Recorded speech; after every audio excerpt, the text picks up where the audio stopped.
Bonjour. Aujourd'hui, je vais un petit peu m'entretenir avec vous sur la notion de compassion. Alors, cette notion est abordée principalement par les bouddhistes, le Dalai Lama, l'océan de sagesse, comme on l'appelle. Et cette notion a tendance à poser problème au monde occidental, car nous sommes un monde de dualité. Il y a le bien, il y a le mal, il y a l'amour, il y a la haine. Et la compassion, on n'arrive pas bien à la situer. Alors, c'est à ce propos qu'aujourd'hui, je vais essayer de définir les choses. La compassion, c'est lorsque vous êtes face à une situation qui susciterait les passions. Et que face à cette situation, vous décidez de ne pas céder à la tentation de laisser votre esprit gouverné par les passions, mais vous décidez de maîtriser ces passions, de les soumettre, comme on le dit, et d'observer avec un certain recul. Alors, pour que ce soit plus clair, je vais prendre un exemple. On va prendre un exemple très classique, très courant. Imaginons quelqu'un qui vous a fait énormément de mal. Quelqu'un que vous aimez d'un côté, qui vous fait énormément de mal d'un autre côté. Vous passez donc de manière tout à fait traditionnelle de la notion d'amour à la notion de haine. Là, nous sommes typiquement dans notre monde, dans le monde occidental. Il est peut-être normal de passer d'un sentiment à l'autre, puisque l'on dit justement que la notion d'amour et de haine sont très proches. Et si elles sont très proches, cela veut dire qu'au-delà de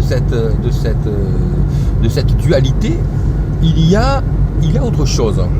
Et cette autre chose, ce qu'il faut se demander, c'est qu'est-ce que c'est ? Cette autre chose, c'est le dépassement.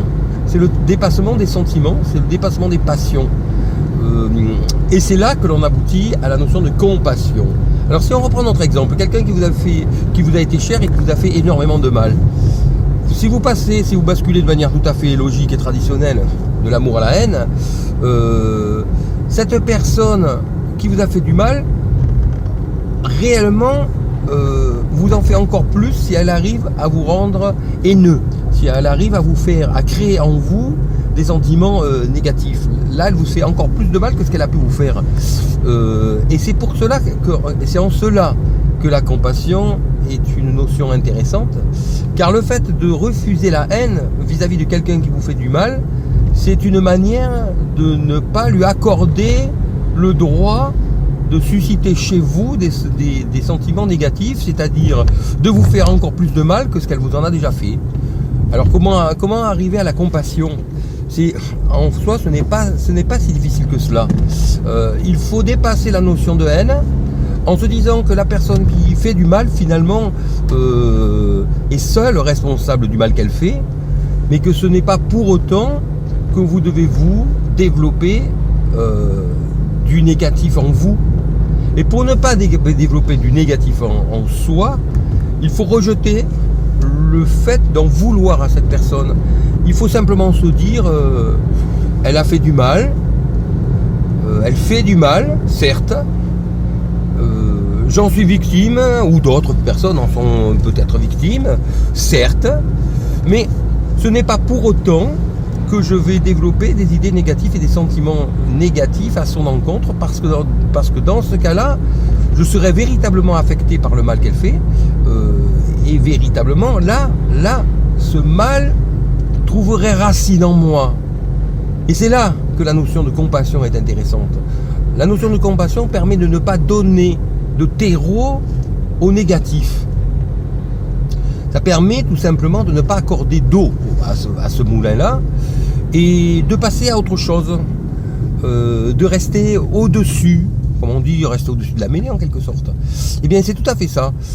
Donc, lorsque quelqu'un vous fait du mal, que tout à fait logiquement, elle s'attend donc à ce que vous développiez de la haine à son encontre, mais que vous ne le faites pas, finalement, vous restez totalement imperméable au mal qu'on peut vous faire. Si vous ne voulez pas que cette personne continue à vous en faire, vous vous décalez, vous mettez hors de portée de manière à ne pas attiser non plus. Mais c'est pas bien difficile, hein. Et finalement, vous vous mettez à l'abri des idées négatives qui sont un poison en nous. Parce que les idées négatives, finalement, nous empoisonnent, peuvent provoquer des maladies, en tout cas provoquent des soucis, et ce n'est pas bon de toute façon. C'est là que cette notion de compassion est intéressante. Cette notion de compassion permet de rejeter tout ce négatif qui vient nous empoisonner, qui nous empoisonne en permanence dans la vie. Voilà pour ce qui est cette petite notion de compassion en quelques minutes. Donc je pense que cette notion correspond ni plus ni moins à cette ligne étroite qui se trouve entre le bien et le mal. Et cette ligne étroite permet de dépasser cette notion de bien et de mal. Elle correspond à cette ligne sinueuse qui se trouve entre le yin et le yang, par exemple. Elle se trouve entre cette ligne étroite qui se trouve entre la case noire et la case blanche de notre damier, de notre pavé mosaïque, lorsque l'on essaie de rester entre le bien et le mal. Et quand on dit entre le bien et le mal, c'est au-delà du bien et du mal, ce que nous pouvons interpréter comme de l'indifférence. Et en réalité, non, c'est pas de l'indifférence, c'est en réalité cette notion de bienveillance, d'empathie bienveillante qui mène donc à la compassion. Je vous remercie.